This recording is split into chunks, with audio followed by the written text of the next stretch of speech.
बहुत ही सुंदर संयोग है कि संतों का समागम है, उसमें हम भी मौजूद हैं। और गुप्त काशी अभियान के तहत विशेषकर सोनांचल में जो भी शक्तिपीठ है, आध्यात्मिक केंद्र हैं, उनके संवर्धन के लिए गुप्त काशी के संस्थापक बीच में रवि प्रकाश चौबे जी बैठे हुए हैं। बगल में इधर आप देख रहे हैं महान संत पांडे जी हैं और इधर महाराज हैं श्रद्धेय दिलीप महाराज जी। हम सबसे पहले चाहेंगे रवि प्रकाश चौबे जी से कि जो आपका यह 5 दिवसीय यात्रा प्रारंभ हो रही है उसके बारे में हमें संक्षिप्त में बताएं। जी, ये सोनभद्र जनपद जो है सृष्टि सीजन का साक्षी स्थल है। यहाँ पूर्व पाषाण काल, मध्य पाषाण काल एवं नव पाषाण काल के सभी साक्ष्य आज भी मौजूद हैं। यहाँ तक कि यहाँ जब जीवों की उत्पत्ति नहीं हुई थी, प्रक्रिया में चल रहा था, तब के यहाँ के जीवाश्म जो वैज्ञानिक आज बता रहे हैं। लेकिन यहाँ पर वर्तमान में जो सभी ऋषि मुनियों द्वारा पूजित स्थापित शिव शक्ति के साधना के केंद्र शिवलिंग हैं, जो प्राकृतिक रूप से हैं। ओम पर्वत है, गोमुख है, त्रिवेणी संगम है, गुप्ताधाम गुफा है, अघोरी दुर्ग, विजयगढ़ दुर्ग, त्रिवेणी संगम सहित अनगिनत झरने, जलकुंड और गुफा चित्र, भित्त चित्र तमाम यहाँ पर मौजूद हैं। गुप्त काशी सेवा ट्रस्ट के द्वारा जो है विगत 5-7 वर्षों से पंच तत्व की रक्षा करने के लिए पंच संकल्प के साथ यह 5 दिवसीय गुप्त काशी दर्शन यात्रा निकाली जाती है, जिसमें संदेश दिया जाता है कि पंच तत्व ही जीवन है। अगर पंच तत्व नहीं है तो आपका जीवन नहीं रहेगा। और वर्तमान में आज भी यहाँ 700 प्रकार की वनस्पतियाँ, जड़ी बूटियाँ जीवनदायिनी यहाँ पर मौजूद हैं, जो किसी भी बीमारी से हाथ टूट जाए, पैर टूट जाए, कितना भी गंभीर बीमारी हो जाए, उसको पलक झपकते में ठीक करने की मादा रखती हैं, क्षमता रखती हैं। लेकिन आज उनको मिटाया जा रहा है, व्यापक पैमाने पर नष्ट किया जा रहा है। यहाँ पर हजारों कुल्हाड़ियाँ प्रत्येक दिन वनौषधियों को काट रही हैं। हमारे यहाँ जो आप देख रहे हैं आज मार्केट में 1000 किलो चिरौंजी का जो मेवा की रानी चिरौंजी होती है, वह सोनभद्र जनपद के प्रायः सभी जंगलों में पाई जाती है। लेकिन आज यहाँ जो चिरौंजी का पेड़ में पौधा बीज लगा हुआ होता है, यहाँ इतनी गरीबी है वनवासियों के अंदर, उनके कर्मणता के अंदर या व्यवस्था के संचालन की कमी कहें, उसके अंतर्गत वो फल लगी चिरौंजी का पौधा काट करके पेट की क्षुधा मिटाने के लिए उसकी लकड़ी को गट्ठर में 100 रुपया में मात्र बेच रहे हैं। जबकि वह एक पेड़ का अगर संरक्षण करें तो 5000, 10,000 रुपया, 20,000 रुपया उनको महाराज जी ऐसे ही पड़ा हुआ है। और प्रकृति भी रहेगी, सबको नेचुरल हवा शुद्ध मिलेगी और अच्छे फल भी मिलेंगे। लेकिन उसको खेत बनाने के चक्कर में, जिसमें कुछ भी पैदावार नहीं हो रही है, परिश्रम कर रहे हैं, तो यह जो है बहुत हानि हो रही। तो इसको दृष्टिगत रखते हुए हम लोगों ने यह अभियान गुप्त काशी सेवा ट्रस्ट के माध्यम से चलाया है कि हम पंच तत्व की रक्षा करें। इस संक्षिप्त हमें बताएं कि 5 दिवसीय यात्रा कब से प्रारंभ हो रही है, कहाँ से प्रारंभ हो रही है और कहाँ जाकर के किस दिवस में पूर्ण होगी। जी, 5 दिवसीय गुप्त काशी दर्शन यात्रा जो सोन, रेणु, बिजुल का त्रिवेणी संगम है, जो त्रिविध ताप त्रासक त्रिमुहानी मिले महानद सोन सुहावन, सोन तट जो चमन ऋषि जो वृद्ध मुर्दा को भी जिंदा करने का जिन्होंने औषधियाँ तैयार की, ऐसे चमन ऋषि की तपस्थली चौपन, सोनभद्र बनने के बाद सोनेश्वर महादेव के नाम से स्थापित शिवलिंग जो सोनभद्र की कल्पना है भारत भद्र बनाने की, वह सोनेश्वर तट से प्रारंभ होगी।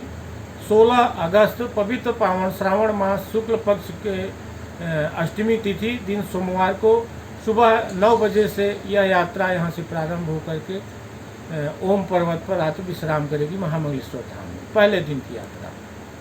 दूसरे दिन की यात्रा महामंगलेश्वर धाम से प्रारंभ होकर के प्रकृति के कंठा पहाड़ पर विराजमान गौ माता मंदिर के दर्शन पूजन उपरांत विश्राम करेगी। फिर तीसरे दिन की यात्रा गौ माता से चल करके धरती माता, ऋणमुक्तेश्वर महादेव, कुथलवा मुनि आश्रम, सतपोखरिया महादेव, नलेश्वर महादेव, महादेवा महादेव का दर्शन पूजन करते हुए रात विश्राम जो है गंगोत्री कुंड दीवानी चुआ झारखंडे महादेव के सानिध्य में करेगी। फिर गुरुवार को गंगोत्री कुंड से यात्रा प्रारंभ होकर के छिपाताली, केदारेश्वर नाथ, पिंडारी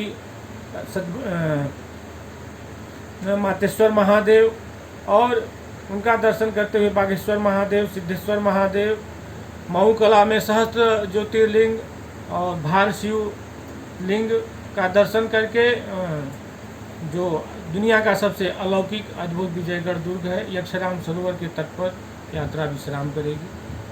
चौथी रात्र की यात्रा, और फिर चौथी रात्र के बाद पश्चात शुक्रवार को यक्षराम सरोवर का जल लेकर के यह यात्रा पंचमुखी महादेव, कर्णकोट, मार्कंडेय ऋषि तपोस्थली, गढ़गौरा महादेव, गौरी शंकर महादेव, उमा महेश्वर का दर्शन पूजन करके रात्रि विश्राम 5वीं रात शिवद्वार धाम में करेगी। फिर वहाँ से 5 दिवसीय यात्रा के बाद 6वें दिन यहाँ के जो 11 प्रमुख जल गुप्त गंगाएँ हैं, जो यहाँ त्रिवेणी संगम है, जो नदियों के उद्गम है, ऐसे 11 स्थलों का जल से जो है बाबा विश्वनाथ का जलाभिषेक करके गंगा दर्शन स्नान करके यात्रा पूर्ण होगी।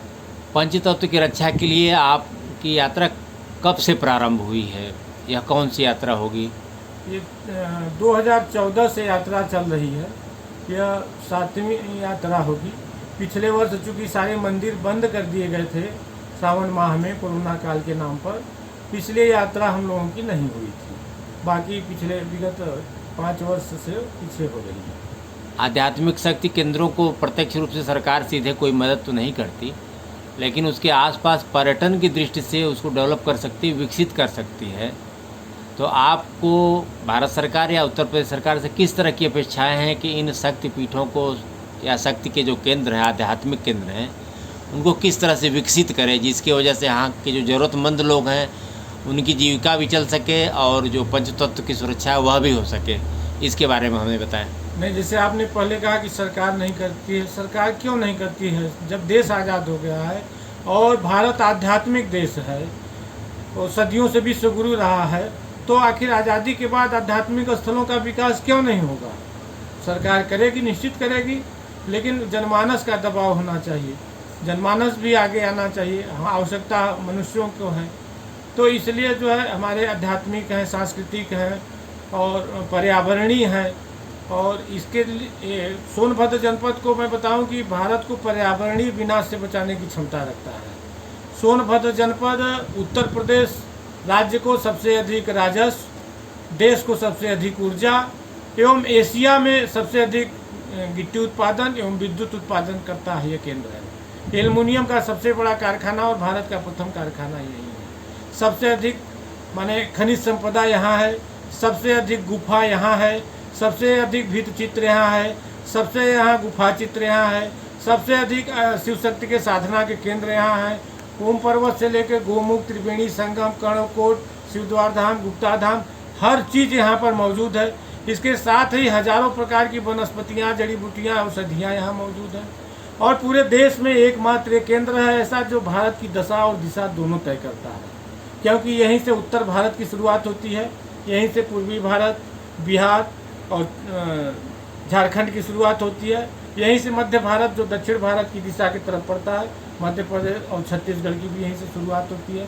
तो ये इतने सीमांकन करता है। लेकिन जब यह देश की जब आती है स्थिति तो पता चलता है कि यह भारत का सबसे गरीब देश है, जबकि आबादी के हिसाब से इतना बड़ा क्षेत्रफल होने के नाते, इतनी बड़ी प्रॉपर्टी होने के बावजूद यहाँ आबादी बहुत कम है। 15-16 लाख की मात्र आबादी है। लेकिन आप देख रहे हैं कि चिरौंजी का जो पौधा फल लगा हुआ है, जो बने हज़ारों रुपए में उसका 1 किलो पौधा बिकेगा, उसकी लकड़ी को काट करके 100 रुपये में बेच दे रहे हैं, फिर वो भविष्य में भी चिरौंजी का फल नहीं मिलेगा। तो इतनी बड़ी गरीबी इस जनपद में, ये पीड़ा जो है मेरे अंदर आई और इस पीड़ा को जो है मैंने देखा, नज़दीक से देखा और मन में संकल्प लिया कि नहीं, इसको लिए हम संघर्ष करेंगे, चाहे इसके लिए जो भी करना पड़ेगा। हम जागरूक करेंगे, लोगों को जगाएंगे, बताएंगे और जो भी होगा ईश्वर की कृपा होगी, जो होगा होगा। अब हम इसी के साथ महाराज जी से चाहेंगे कि पंचतत्व की सुरक्षा के लिए जो यात्रा प्रारंभ होने जा रही है उसके बारे में अपनी बात रखें। आदरणीय चौबे जी, सादर नमन और सभी बंधु जो भी इससे जुड़ रहे हैं सबको राम राम। निश्चित रूप से यह जो यात्रा है वो बहुत ही प्रासंगिक है और वर्तमान में इस धरती के लिए इस मिट्टी के लिए जैसे हम लोग यहाँ पैदा हुए हैं, हम सब उसका कहीं न कहीं ऋण जो है वो आसमनी की तरह ही उसको मुक्त हो पाएंगे। वैसे माँ का ऋण बहुत है। हाँ, एक बार एक पीड़ा आती है कि इस धरती पर अनेक लोग आए, इसका दोहन किया, तमाम बेहतर कंपनियां आई जो इसको पर्यावरण को नष्ट किया, लेकिन एसआर के नाम पर जो पैसे होते हैं अनेक अनेक विषयों में लगते हैं। यहाँ के प्रशासनिक अधिकारी या सत्ता दल में जो लोग हैं, सब लोग अगर मिल करके यहाँ की पर्यावरण की रक्षा केवल करें, जो कि पर्यावरण का दोहन करके पूरे भारत में ही नहीं पूरे विश्व को अर्थ की दृष्टि से संपन्न करने में, संबलित करने में सामर्थ्यवान बना रही हैं, उन कंपनियों के माध्यम से भी इस कुछ प्रमुख पर्यटक स्थल बनाकर, जैसे भी आपने कहा कि आध्यात्मिक पीठों का विकास प्रत्यक्ष न करके उसके आसपास के पार्क जो ऐसे पर्यटक स्थल है अथवा कुछ वहाँ की जो प्रकृति का रक्षण है, ये करके एक अच्छा वातावरण दे सकती हैं। लेकिन वो पता नहीं क्यों इनके इसके प्रति जो मुखर नहीं है, इसके लिए जागरूक नहीं है।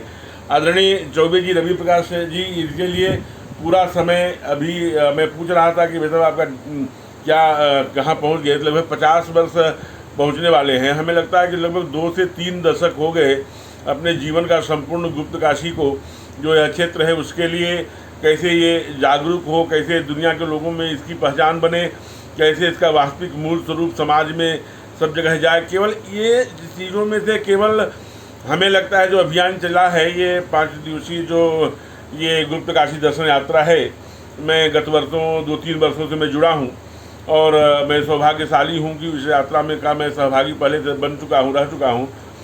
तो केवल प्रमुख रूप से 10-12 स्थानों को अगर चुन करके और उनका विकास अथवा उस पर्यटक स्थल का को मान करके थोड़ा सा उसका अगर उत्थान हो गया तो जो पर्यावरण का रक्षण हो सकेगा तो ठीक है। यहाँ जो भुखमरी और जो यहाँ के मूल लोग हैं जिन्होंने खाक छाना है, जो अपने आपको ध्यान में होगा बचपन में यहाँ थाली रख जाती थी, आंगन में छूट जाती थी, तो सुबह हम लोग छाया चित्र बनाया करते थे, इतनी राख पड़ती थी। जो उसको झेले हैं बचपन से, फेफड़ों में जो राख, उसको अनुभूति होती कि वो जो बेरोजगार पड़े हैं उनके बच्चे ऐसे लाखों लोगों को रोजगार देने का काम ये पर्यटक स्थल करेगा और लोग अपने पैर पे खड़े हो सकेंगे। ये इस धरती के लिए बहुत महत्वपूर्ण कार्य है और ये बहुत ही महान कार्य लेकर के आदरणीय चौबे जी चल रहे हैं। उसमें हम सब एक बिंदु हैं, जितना अगर सहयोग करेंगे तो उसका अहंकार नहीं है, न ही किसी प्रकार के इनके ऊपर एहसान है, अपना ही मातृभूमि का ऋण कुछ चुकता कर सकेंगे, ऐसा मेरा मानना है। जी प्रणाम। आप लोगों ने इसकी जानकारी दी, इसके लिए आप लोगों को बहुत बहुत धन्यवाद। हमारी मंगल कामना कि आप लोगों की यह यात्रा सकुशल संपन्न हो और निरंतर यह यात्रा आगे भी सृष्टि के संरक्षण में चलती रहे। बहुत बहुत धन्यवाद।